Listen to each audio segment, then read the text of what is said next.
Bienvenue à Cogito, l'émission qui fait la lumière sur la recherche et la création étudiante à la maîtrise et au doctorat de l'Université Laval.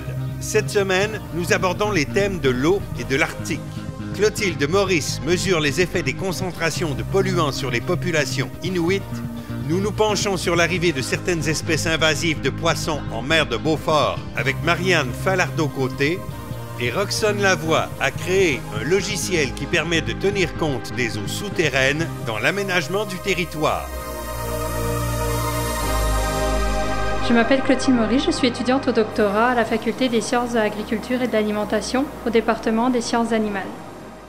Ma recherche porte sur l'exposition aux organochlorés des populations inuites et plus précisément sur la phase d'exposition au niveau des enfants. Donc quand les enfants sont exposés de façon prénatale, c'est-à-dire par leur mère, donc in utero et par le lait durant le temps de lactation. Les organochlorés, malgré le fait qu'ils soient interdits dans beaucoup de pays, principalement dans les pays qui ont signé la Convention de Stockholm dans les années 90, ils sont quand même utilisés dans certains autres pays, comme en Afrique pour lutter contre la malaria, on utilise le DDT, qui est un organochloré très célèbre, ou au Mexique aussi, il est encore utilisé. Et ces organochlorés, comme tout produit chimique, sont capables de se transformer en gaz et de suivre l'eau ou les nuages. Et après, par les courants comme l'effet sauterelle, c'est-à-dire que tous les courants d'air et courants marins vont remonter au niveau des pôles.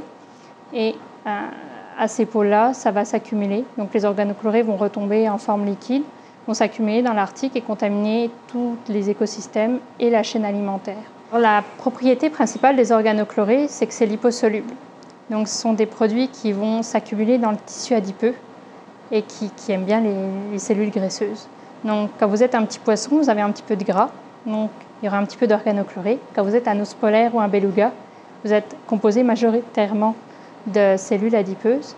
Donc vous allez avoir beaucoup d'organochlorés présents dans votre corps. Ça s'accumule. C'est pas forcément éliminé par le corps ou très difficilement. Et souvent, ce qui est malchanceux, c'est quand un produit est comme dégradé par l'organisme, le produit qui est rejeté va être plus toxique que le produit initial. Donc si on prend par exemple le DDT, comme je vous parlais, une fois qu'il est dégradé dans le foie, on va avoir du DDE et du DDD qui sont 2 fois plus toxiques que le DDT. L'impact de ces produits-là sur ces populations inuites, jusqu'à présent, ont été fortement corrélés avec des pathologies chez les enfants, comme beaucoup de problèmes respiratoires, beaucoup d'asthme, beaucoup de détresse respiratoire après la naissance. Et on s'est aussi rendu compte qu'il y avait beaucoup de problèmes au niveau de mort chez les nouveau-nés. Au niveau de notre projet de recherche, on a voulu savoir si c'était bien dû à ces organochlorés ou s'il y avait d'autres paramètres qui rentraient en compte pour ces problèmes-là. Donc essayer de dégager un petit peu qui était la cause de ces problèmes, de ces pathologies, de ces maladies qu'on retrouve en plus grosse quantité chez les Inuits que chez d'autres populations. La première phase, ça a été avec les animaux, donc une très grosse phase qu'on a mis en place qui a été assez longue. Ensuite, au milieu de cette phase, on a été un peu plus dans les analyses en utilisant beaucoup plus des méthodes de laboratoire. Et après, on a envoyé certains échantillons dans d'autres laboratoires à Montréal, parce qu'on était, c'est juste une question de spécialité. Au niveau des rats, ça a été de mettre en place le traitement des rats. Donc on a simulé l'exposition en donnant des organochlorés à des rats. Et on a utilisé aussi notre population de rats contrôle pour comparer s'il y avait une différence. Donc pour ça, on a utilisé très peu de rats au départ parce qu'un rat, ça fait entre 16 et 18 petits. Donc on se retrouve vite avec une grosse population. On a accouplé nos mâles avec toujours des femelles non traitées, donc qui n'avaient jamais vu d'organochlorés. Et à chaque génération, on a été jusqu'à la génération 4. Pourquoi ? Parce que la première génération, c'est une génération qui est directement exposée aux organochlorés quand elle est en développement dans l'utérus ou par le lait. Après, la deuxième génération, c'est une génération qui provient du spermatozoïde de la première, donc qui provient de cellules qui, durant le développement de la première génération, a été aussi exposées. Donc finalement, indirectement, c'est quand même une génération qui a été exposée aux organochlorés. Donc pour savoir si on a un effet sur des générations non exposées, il faut aller jusqu'à la 4e génération. Une exposition à des produits environnementaux, donc des produits qui contaminent vraiment une population humaine. Donc ce n'est pas un produit dans une usine bien particulière ou parce qu'il y a une pollution directe d'une usine ou d'un bateau. C'est vraiment une pollution quotidienne qu'on retrouve dans la nature et qui touche non seulement les populations humaines, mais aussi les populations animales. Donc ça, on est une des seules équipes à regarder vraiment ce qui se passe dans la réalité au niveau des mammifères. Ensuite, la deuxième particularité, c'est qu'on utilise un mélange d'organochlorés d'une quinzaine de composés. La plupart du temps, dans des méthodes toxicologiques, on va utiliser 1 ou 2 produits et on va l'utiliser en forte dose pour voir les mécanismes et pour vraiment avoir un effet et savoir quel organe est touché ou quel système va être touché. Mais ensemble, les produits chimiques peuvent avoir des interactions qu'on va appeler additifs. Donc 1 plus 1 plus 1 plus 1, ça fait beaucoup. Ou vont s'annuler, ou justement vont avoir d'autres effets qu'on ne connaît pas. Donc sur un organisme, finalement, ça a un impact, malgré le fait qu'individuellement, il n'y en a pas.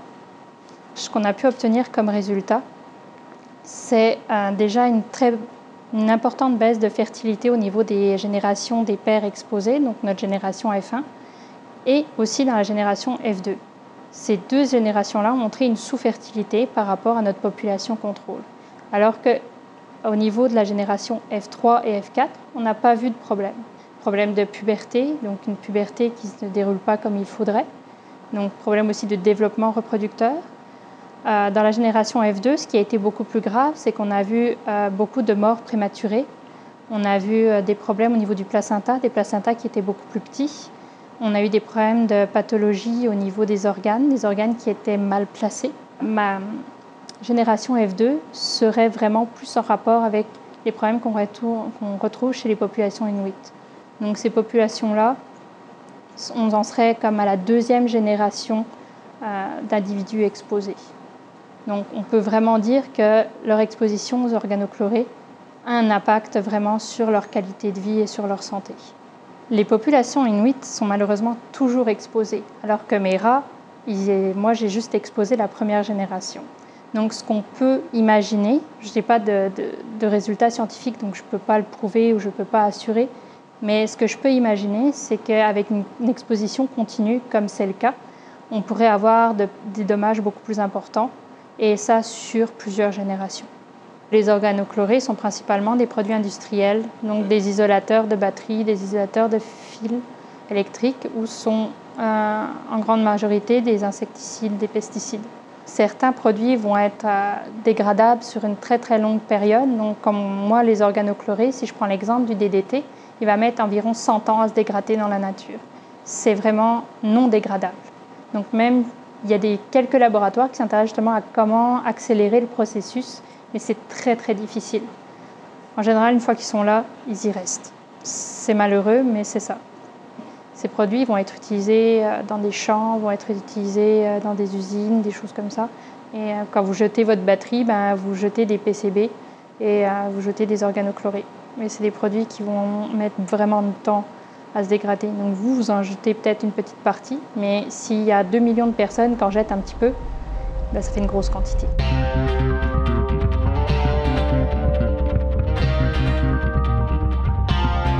Bonjour, je m'appelle Marianne Falardeau, je suis étudiante à la maîtrise au département de biologie. Ma recherche porte sur l'invasion d'une espèce boréale de poisson fourrage, c'est-à-dire le lançon du Pacifique, en mer de Beaufort qui se situe en Arctique canadien. Donc, le lançon du Pacifique, normalement, se répartit sur la côte ouest de l'Amérique du Nord, à peu près à partir de la Californie jusqu'au golfe d'Alaska. Et là, désormais, on la retrouve, cette espèce-là, en mer de Beaufort, qui est passé le détroit de Bering dans l'Arctique canadien. Pourquoi? Eh bien, ça, c'est attribuable au réchauffement des eaux qui est provoqué par l'augmentation des gaz à effet de serre et par la perte de la banquise. Donc, du coup, les conditions en Arctique deviennent propices à l'établissement d'espèces qui, normalement, ne pouvaient pas habiter en Arctique parce que les conditions étaient trop extrêmes, mais désormais, ça devient possible. Je vais juste clarifier le terme poisson fourrage avant d'aller plus loin. En fait, ça qualifie une espèce de poisson qui soutient les prédateurs dans un écosystème donné. Par exemple, le caplan au large de Terre-Neuve puis dans le golfe du Saint-Laurent est un poisson fourrage pour plusieurs espèces de mammifères marins et d'oiseaux marins. Et le lançon du Pacifique se retrouve dans l'Arctique canadien où, normalement, en fait, Actuellement, c'est la morue arctique qui est l'espèce de poisson fourrage principale. Moi, j'ai voulu évaluer l'interaction entre ces deux espèces-là. Est-ce qu'il y allait avoir de la compétition? Est-ce que la survie de la morue arctique serait affectée par la présence du lançon du Pacifique? Et puis, quelles seraient les conséquences sur les mammifères marins et les oiseaux marins de l'Arctique canadien? Il faut qu'on aille sur le milieu, dans l'environnement, prendre nos échantillons. Et nous, ça se passe à bord du brise-glace scientifique de la garde côtière Amundsen. Alors, tout débute dans l'Arctique canadien. On déploie... Ici, dans le laboratoire, on déploie des grands filets, puis on échantillonne du zooplancton avec ça. Ici, par exemple, on a un beau petit pot de zooplancton. Ça ressemble à ça. C'est la soupe des océans. Alors, on déploie nos filets, on échantillonne à chaque station. Donc, une station, c'est une position géographique particulière dans une région donnée. Et à chaque station, on déploie nos filets, puis on ramène à bord des organismes vivants. Et on note toutes les caractéristiques, les conditions physiques, biologiques à cette station-là à chaque fois. Et là, c'est ici dans le laboratoire qu'on fait les analyses vraiment sur chaque spécimen, là, sur chaque organisme. On va prendre des mesures en particulier. On va vraiment essayer de les étudier, leur morphologie, toutes sortes de traits comme ça. Et bien là, on construit notre base de données qu'on appelle. Donc là, c'est ce que j'ai fait pendant plusieurs mois. J'étais en laboratoire, puis j'analysais les échantillons que j'avais pris dans l'Arctique canadien. Et là, c'est vraiment un travail mental d'être capable de voir plein de chiffres et d'en faire ressortir des résultats. Et donc, ça, c'est le travail qui suit. Il faut utiliser des statistiques énormément, puis ça dure encore là une certaine période. Et finalement, on a tous nos résultats qu'on a extraits de nos données.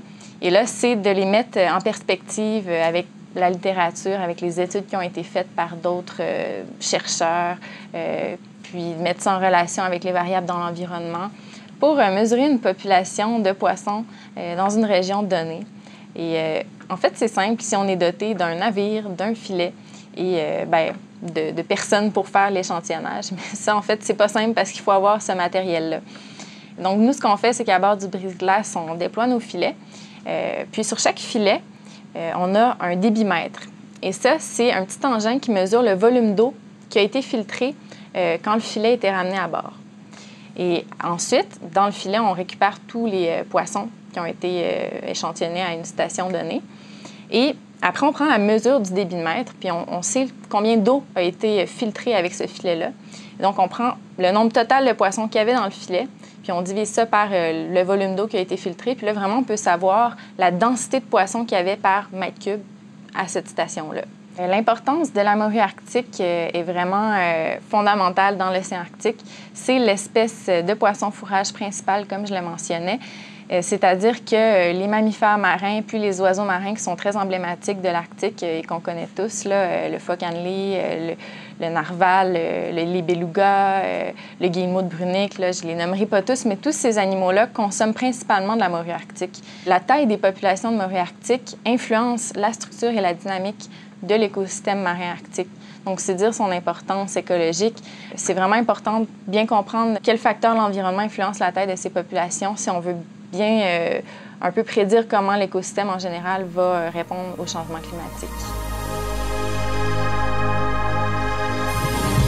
Le lançon, dans ma recherche, j'ai montré que c'était une espèce généraliste, très flexible dans ses habitudes d'alimentation, tandis que la morue arctique, c'est une espèce spécialisée à l'Arctique. Donc, elle dépend de types de proies dans le zooplancton vraiment spécifiques, qui sont typiques à l'Arctique, qui sont très riches en énergie. Toutefois, avec les changements climatiques, il a été prédit qu'il y aurait des modifications dans le zooplancton. Et dans un tel contexte, on peut s'attendre à ce que le lançon du Pacifique soit avantagé au détriment de la morue arctique.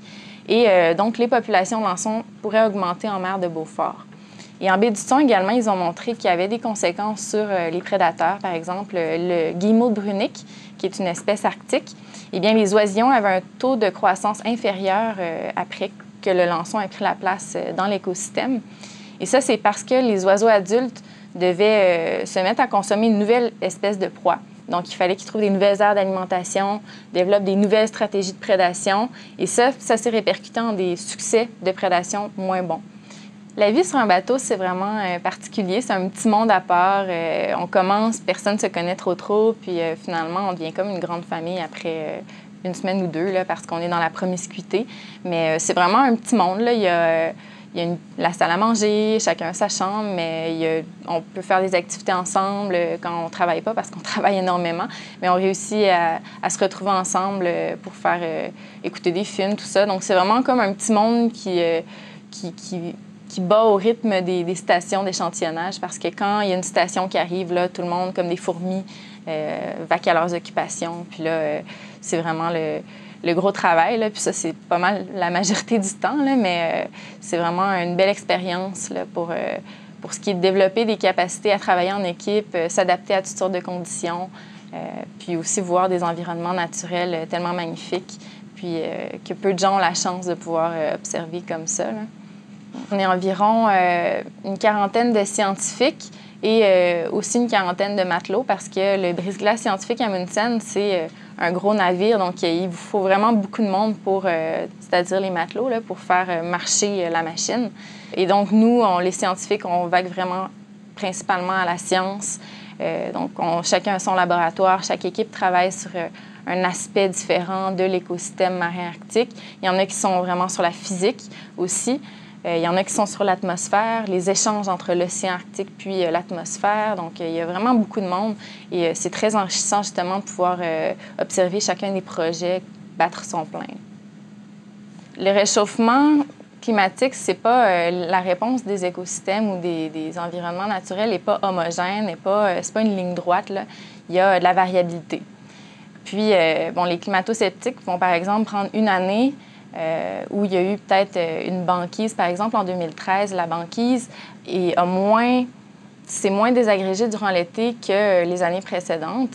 Et donc là, ils ont dit « Ah, mais il n'y en a pas de réchauffement. La banquise en 2013 était un peu plus grosse qu'en 2012. » Oui, mais on ne peut pas regarder une année, il faut regarder la tendance. C'est ça qui est important.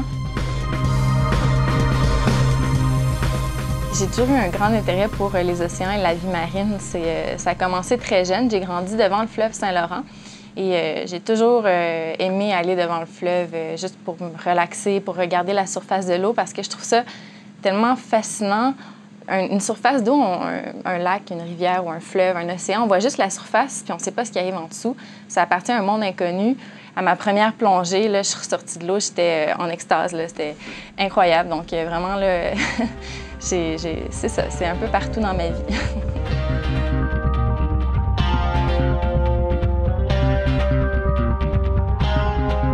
Bonjour, je m'appelle Roxane Lavoie, je suis étudiante au doctorat en aménagement du territoire et développement régional à la Faculté d'architecture, aménagement, d'art et de design. Je travaille sur l'intégration de l'eau souterraine en aménagement du territoire. Donc, plus précisément, je travaille à essayer de voir comment ça pourrait être plus facile de prendre en compte l'eau souterraine dans les décisions territoriales pour protéger l'eau souterraine quand on choisit qu'est-ce qu'on met à quel endroit sur le territoire. C'est certain que l'eau souterraine au Québec, c'est une ressource qui est essentielle pour une bonne partie de la population. Il doit y avoir environ 20 de la population qui s'approvisionne en eau souterraine pour ses besoins en eau potable. Puis ça, c'est plusieurs municipalités, mais c'est aussi pratiquement tous les puits individuels, toutes les sources d'approvisionnement individuelles qui sont de l'eau souterraine. Donc, c'est dire que c'est une petite proportion de la population, mais sur une majorité du territoire. On devrait tenir compte de l'eau souterraine en aménagement du territoire parce qu'en fait, pratiquement n'importe quoi qu'on met à la surface du sol pourrait éventuellement avoir un impact sur l'eau souterraine, pourrait éventuellement contaminer l'eau souterraine. Donc, ça veut dire que si je mets un golfe dans un endroit où l'eau souterraine est assez vulnérable, bien, il peut y avoir une pollution. Qu'on devrait bien connaître les caractéristiques de l'eau souterraine pour que quand on décide qu'on installe une activité à un endroit précis, bien, on sait s'il y a un risque ou pas pour l'eau souterraine. C'est très difficile de traiter l'eau souterraine parce que comme c'est dans un milieu qui est, disons, fermé, il y a beaucoup de liens, mais on ne peut pas avoir accès directement à l'eau souterraine. Quand on veut la traiter, il faut la pomper, la traiter, puis après la rejeter dans une rivière. Puis là, on a des impacts sur les quantités d'eau souterraine. On va avoir aussi des impacts sur le débit de la rivière. C'est très coûteux. Puis c'est pas l'idéal d'un point de vue écologique, disons, là, de déplacer des gros volumes d'eau comme ça. Puis quand l'eau souterraine est contaminée, ça peut avoir des conséquences vraiment désastreuses, là. Il y a des contaminations virologiques ou bactériologiques qui peuvent causer des problèmes de santé chez les humains. Ça peut être aussi produits chimiques, le TCE, disons, on pense à Shannon, qui ont des conséquences sur la santé comme des cancers, par exemple, à long terme. Mais il y a aussi des conséquences sur les écosystèmes, parce qu'on ne s'en rend pas toujours compte, on ne le sait pas toujours, mais l'eau souterraine résurge vers l'eau de surface. Des fois, on va avoir de l'eau qui est assez stagnante, qui ne bouge pas trop, qui est, disons, dans un espace qui est comme restreint, plutôt clos. Mais de façon générale, puis surtout l'eau qu'on boit, qui n'est pas très profonde, cette eau-là va se déplacer. On va avoir de l'infiltration à un endroit parce que, bon, il pleut ou la neige fond, ou même dans un cours d'eau, l'eau peut s'infiltrer à travers les parois du cours d'eau ou du lac, va aller jusqu'à l'eau souterraine. Là, on va avoir différents types là, de milieux pour l'eau souterraine, plus ou moins poreux, parce que c'est important de savoir que l'eau souterraine, c'est pas des poches d'eau, puis des lacs, puis des rivières souterraines, comme des fois on peut se l'imaginer. En fait, l'eau souterraine se retrouve plutôt dans des couches de sol qui vont être poreuses comme du sable, par exemple, ou des couches de roches poreuses qui ressemblent peut-être un peu à une éponge ou quelque chose comme ça, des couches de roches fissurées. Puis l'eau se retrouve dans les pores, dans les fissures, puis entre les grains de sable. Fait que tout dépendant de la porosité du sol, l'eau qui va s'être infiltrée par la pluie ou par la neige va se déplacer dans ces couches de sol-là pour ressortir plus loin quand il va avoir un contact avec la surface. Donc, un contaminant qui va, s'infiltrer jusqu'à l'eau souterraine à un endroit va se déplacer ensuite horizontalement pour ressortir plus loin dans un lac ou une rivière. Puis là, à ce moment-là, ça peut avoir des conséquences sur les habitats des poissons, sur la vie aquatique en général. Pour déterminer la vulnérabilité des eaux souterraines, on fait l'indice drastique. Donc, il y a un paramètre pour chaque lettre de l'indice, fait que 7 paramètres pour D, R, A, S, T, I, C. Je ne les énumérerai pas, mais en gros, ça tient compte du milieu, du type de sol, de la porosité du sol, de la vitesse avec laquelle l'eau va se déplacer dans le sol, puis de la recharge, de la quantité d'eau qui va pouvoir s'infiltrer puis aller recharger l'eau souterraine. Puis c'est comme ça qu'on sait si ça va être facile ou pas pour un polluant de s'infiltrer puis de se rendre jusqu'à l'eau souterraine. Et si j'ai une couche de sol, par exemple, qui est imperméable au-dessus de l'eau souterraine puis qui est assez épaisse, ça va me faire une eau qui est très peu vulnérable parce que les polluants qui vont être à la surface vont plutôt ruisseler sur la couche de sol, puis ne vont pas en fait s'infiltrer jusqu'à l'eau souterraine. Ce à quoi il sert mon projet, ou en fait le logiciel que j'ai développé, c'est vraiment de voir le risque de contamination de l'eau souterraine sur un territoire. Ça permet de faire un diagnostic, ça permet aussi de faire de la planification. D'abord, j'ai la vulnérabilité de l'eau. Si l'eau est vulnérable, les polluants vont se rendre facilement jusqu'à l'eau souterraine. Je combine ça avec la présence d'une source de pollution. Fait que, disons, comme j'ai déjà pris l'exemple du golfe, j'ai gardé le même exemple. Fait que si j'ai une eau qui est vulnérable puis qu'au-dessus j'ai une source de pollution, j'ai mon golfe, mais je vais avoir une possibilité de pollution, une vraisemblance de pollution qui va être élevée. Mais je considère que toutes les pollutions ne sont pas égales. Si j'ai une pollution qui survient à côté d'un puits municipal qui approvisionne 2500 personnes, ça n'aura pas du tout les mêmes conséquences qu'une pollution qui aurait lieu dans un endroit où l'eau souterraine est déjà de très mauvaise qualité puis personne ne s'en sert. Je combine à la fin la vraisemblance de pollution, donc les chances que j'ai une pollution puis les conséquences de cette pollution-là, puis c'est comme ça que j'obtiens le risque. Mon logiciel permet de faire des cartes de ce risque-là, puis il permet aussi de changer les utilisations du sol, de changer les activités qu'on fait à la surface du sol pour faire de la planification, pour voir si, par exemple, je change mon golfe pour une carrière ou une sablière, est-ce que je vais avoir plus ou moins d'impact sur l'eau souterraine?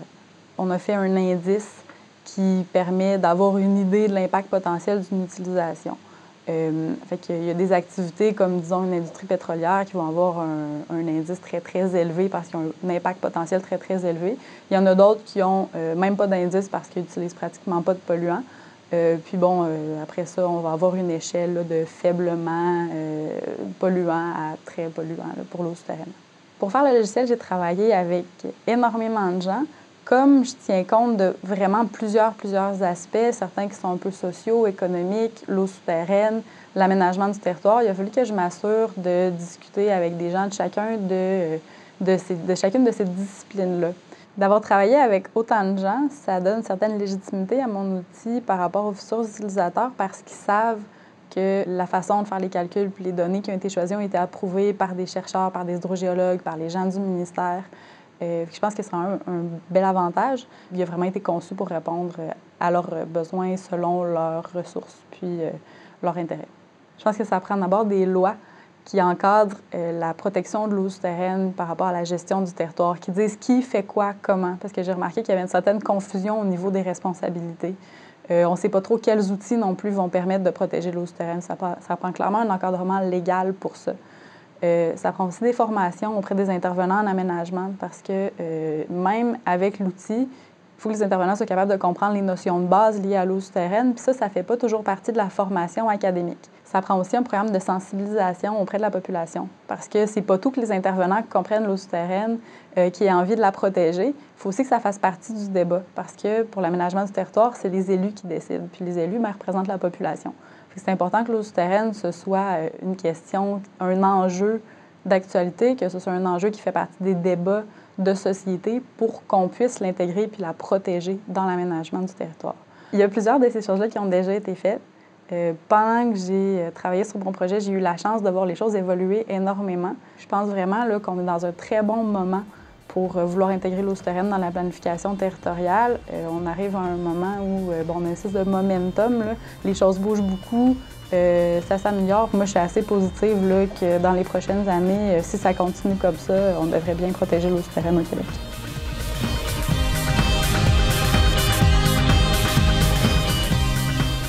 Toutes les émissions de Cogito sont disponibles sur ulaval.tv. Merci d'encourager la recherche et la création étudiante des cycles supérieurs de l'Université Laval.